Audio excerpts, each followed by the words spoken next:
আপনারা জানেন যে গত 28শে ফেব্রুয়ারি আমেরিকা এবং ইসরায়েল হঠাৎ করেই ইরানের সময়ে সকালবেলায় আক্রমণ করে এবং তারপরেই 58-এর মধ্যেই ইরানও আক্রমণ পাল্টা শুরু করে এবং 2-3 দিনের মধ্যে পরিষ্কার হয়ে যায় যে আমেরিকান যে বেসগুলো ছিল তাদের কী অবস্থা। তো আজকে যুদ্ধের 12তম দিন। এই 12তম দিনের এই যদি 12 দিন আমি বলতে চাই তাহলে অনেকটা বলা হবে, সেটা আমি বলবো না। আমি যে বিষয়টা বলতে চাচ্ছি আজকের যে আপডেট সেগুলো। প্রথম কথা বলি যে বিভিন্ন ফেক নিউজ বিভিন্ন চ্যানেল পত্রপত্রিকা এবং সোশ্যাল মিডিয়ায় ঘুরছে, যে ফেক নিউজগুলো কোনো বেশিরভাগটাই হচ্ছে ইসরায়েলের পক্ষে এবং ইরানের বিপক্ষে, আবার কিছু কিছু ফেক নিউজ হচ্ছে ইরানের পক্ষে এবং আমেরিকা এবং ইসরায়েল বিপক্ষে। কিন্তু যাই হোক, যেগুলো ফেক নিউজ এখন এই ফেক নিউজগুলো ডিসক্রিমিনেশন করা কোনটা সত্য কোনটা মিথ্যা, এবং এই ফেক নিউজগুলো দেখছি যারা বিভিন্ন সামাজিক আন্দোলনের সঙ্গে যুক্ত তারাও এগুলো পোস্ট করছে সোশ্যাল মিডিয়ায়। তো আমি খুব ছোট আকারে সংক্ষিপ্ত আকারে এইটা আপডেট করতে চাই। প্রথম বলি, গতকাল আমেরিকার যে ইকোনমিক্যাল দপ্তর তারা বলেছিল যে হরমুজ প্রণালী দিয়ে একটি জাহাজ এবং সেটা কি বলে ওখানকার সরকারি থেকে টুইট করা হয়েছিল, জাহাজ একটি ইরানের বেড়া অথবা ঘেরাটোপ ভেঙে পেরিয়ে গেছে। এর প্রত্যুত্তরে ইরানের যে লোকসভার স্পিকার, পার্লামেন্টের যে স্পিকার, তিনি বলেন হ্যাঁ পেরিয়ে গেছে সত্য, সেটা ভিডিও গেমে হয়েছে, বাস্তবে হয়নি।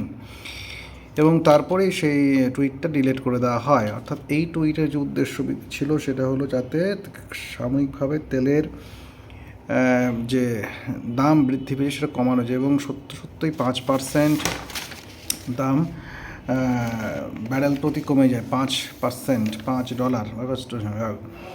এবং ইরান আজকে সেই হরমুজ স্ট্রেট অফ হরমুজের 3টি জাহাজ অয়েল ট্যাঙ্কারকে লক্ষ্য করে আক্রমণ করে এবং সেই 3টি জাহাজই নাস্তানুবাদ এবং এরা সকলেই জোর করে যে ইরানের ঘেরাটোপ সেটা পেরোনোর চেষ্টা করছিল। তার মধ্যে ব্যাংককের একটা আছে।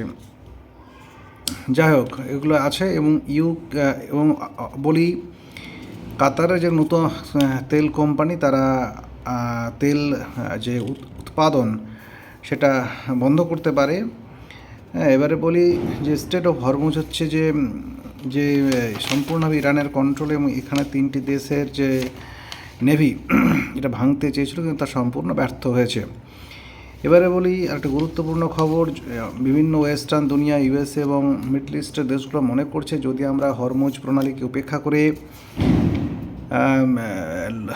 রেড সি দিয়ে তেল নিয়ে যায় তাহলে সেখানে একটা সমস্যা হচ্ছে, হুথি সেটাকে আক্রমণ করবে।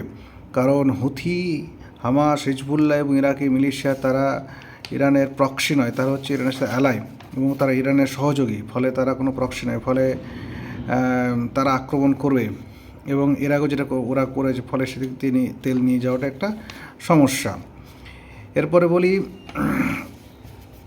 যে ইরাকে এই যে যুদ্ধটা এখন বিস্তৃতি হয়েছে এবং যুদ্ধটা এখন আমি আগেই বলেছিলাম যে গ্রাউন্ড লেভেলে যুদ্ধ হচ্ছে, ইরাকের গ্রাউন্ডে যুদ্ধ চলছে। সেই গ্রাউন্ড লেভেল যুদ্ধ হচ্ছে।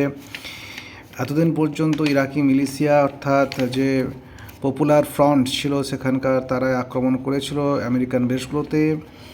এখন সেখানে অর্থাৎ এই যে পপুলার ফ্রন্ট তাদের যে উদ্দেশ্য তাদের উপরেও আক্রমণ চালিয়েছে আমেরিকা এবং জায়নিস্ট ইসরায়েল। এবং তারপরে আরও ইরাকি মিলিশিয়া অর্থাৎ পপুলার ফ্রন্ট তারা অ্যাগ্রেসিভ হয় এবং তারাও পাল্টা আক্রমণ করে। এরপরে বলি যে ইরানের উপরে বিভিন্ন জায়গায় বেশ করে তারা টার্গেট করছে সিভিলিয়ান এলাকাগুলো। তার মধ্যে ইরানের যে ভ্যালি প্রচুর শ্রমিক কাজ করছিল, তাতে আক্রমণ করার ফলে শ্রমিকের মৃত্যু হয়েছে, আহত হয়েছে অনেকে। এর মধ্যে এই প্রসঙ্গে ইরান, বলে রাখি যে ইরান ঐতিহ্যবাহী দেশ, তারা এখনও পর্যন্ত কোনো সিভিলিয়ান এরিয়াতে আক্রমণ করেনি। হ্যাঁ, তবে এই প্রসঙ্গে একটা কথা বলে রাখা ভালো যে ইসরায়েলে যদি আমরা সরকারি পরিকাঠামো দেখি, মোসাদের অফিস বা তাদের যে সৈন্যবাহিনী, সবগুলো হচ্ছে সিভিলিয়ান এরিয়াতে। ফলে টার্গেট কোনোভাবে মিস হতে গেলে এদিক ওদিক যেতে পারে মিসাইল, এবং সেটা দেখিয়ে তারা বলে দেখো আমাদের উপর ইরান কি আক্রমণটা করছে, এবং সিভিলিয়ানদের উপর। কিন্তু ইরানের একটা মোরালিটি এথিক্স থেকে তারা সিভিলিয়ানদের উপর ইচ্ছাকৃতভাবে ইন্টেনশনালি আক্রমণ করে না, কিন্তু ইসরায়েল করেছে। ফলে এর প্রত্যুত্তরে হয়তো আগামীকাল থেকে তারা সিভিলিয়ান এরিয়াতেও আক্রমণ শুরু করতে পারে। তার মধ্যে সিভিলিয়ান এরিয়া হচ্ছে ইসরায়েল ভ্যালি। সেখানে যদিও এটা একেবারেই এখন নিশ্চিত করে বলা যায় না, তার কারণ হচ্ছে এটা হচ্ছে ইরানের মিলিটারিদের কথা, তার সরকারের কথা, এবং এখনও পর্যন্ত ডক্টর আলী লারজানির এই প্রসঙ্গে কোনো বক্তব্য আসেনি। এবারে প্রশ্ন হলো, এবারে যেটা হলো আপডেট, সেটা হলো যে হিজবুল্লাহর সাথে ইরান কমিউনিকেশন করে ইসরায়েলের ভিতরে আক্রমণ চালাচ্ছে, এবং আক্রমণের তেজ আগের থেকে অনেক বেশি হয়েছে, এবং মোটামুটি গোটা ইসরায়েল এখন বাংকারের মধ্যে চলে গেছে। আর একটা কথা বলে রাখি, ইসরায়েলে যে সমস্ত শ্রমিক কাজ করে, বিশেষ করে ভারত বা অন্য দেশ থেকে, তাদের জায়গা কিন্তু বাংকারে নয়, তাদের জন্য একটু অন্য ধরনের বাংকার, যেহেতু তাদেরকে ভারতীয়দের তারা অচ্ছুত মনে করে, বা অন্যান্য ধর্মের লোক তারা অচ্ছুত মনে করে। ফলে তাদের এমতো অবস্থায় ইরান চায় না বিদেশি তো আক্রমণ হোক, কিন্তু ভুল করে যদি আক্রমণ হয় তাহলে হলেও হতে পারে। এবার বলে রাখি সেটা হলো যে আমেরিকার পক্ষ থেকে বারবার সিজফায়ারের জন্য ভিটকফকে দিয়ে ফোন করানো হয়েছে, কিন্তু ইরান এই প্রসঙ্গে কোনো উত্তর করেনি, ইরান ফোনে কোনো রেসপন্স করেনি।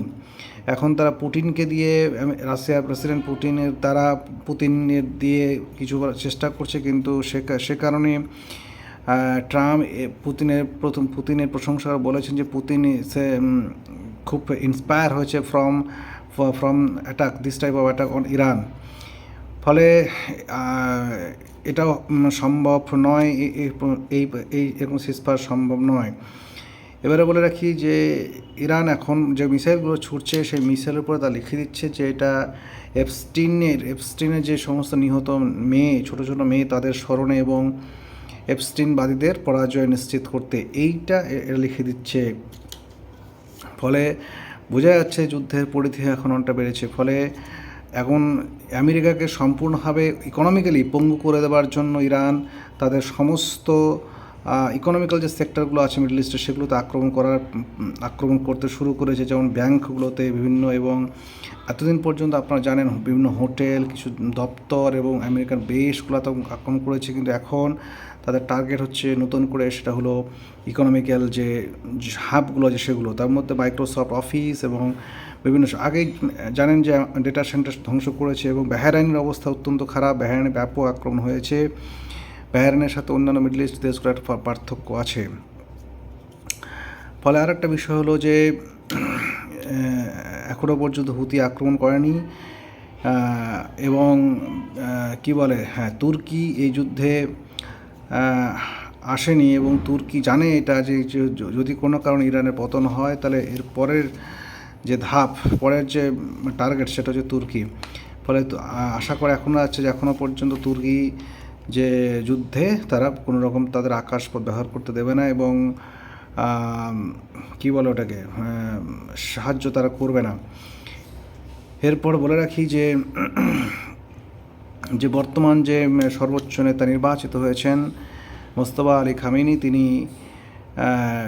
তিনি একটু অন্য ধারার, তিনি একটু আরও কঠোর, এবং বাবা মানে আয়াতুল্লাহ আলী খামেনি, তিনি যুদ্ধ অনেকটা পছন্দ করতেন না, কিন্তু যিনি বর্তমান এসেছেন, তিনি ইটের বদলে পাটকেল মারতেই পছন্দ করেন। ফলে কোনোভাবেই সিজফায়ার হবে না, যদি সিজফায়ার হয় তাহলে সেটা ইরানের শর্তেই সিজফায়ার হবে, এটুকুই বলে রাখি। ফলে বিভিন্ন রাত এবং দিনের প্রচুর আপডেট, কিন্তু একে অপরের আক্রমণের আপডেট আছে, সেগুলো আমি অতটা মোটামুটি আমি ডিপ্লোম্যাসিগুলো বললাম।